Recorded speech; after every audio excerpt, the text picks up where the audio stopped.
The two best friends were now a trio, and like any teenage group, they spent a vast majority of their time on social media. I know Skylar did do social media. As far as what they shared, we had no clue. All three were involved in social media. All three posted on Twitter and Facebook. Probably posted a little bit too much, but that's typical for any teenage girl. There were days where they would each have dozens of posts, sharing every thought and feeling. Maybe some should have been kept private.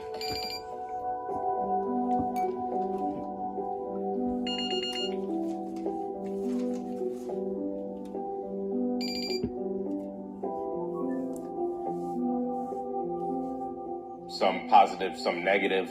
A lot of those things that we all deal with as teenagers, but they found their way on social media. Young people use social media to communicate with each other on a regular basis. But if you're only ever engaging with that young person on a face-to-face level, just through simple conversational transaction, then you only get to see that tiny bit of what that friendship group might be like in reality. There's a kind of parental culture that interprets teenagers' life in one particular way that might or might not be related to what's actually happening in the teenager's life. And that becomes even more dramatic and more difficult to really get to the truth when you're then using social media. We gave Skylar an amount of privacy that we thought she deserved.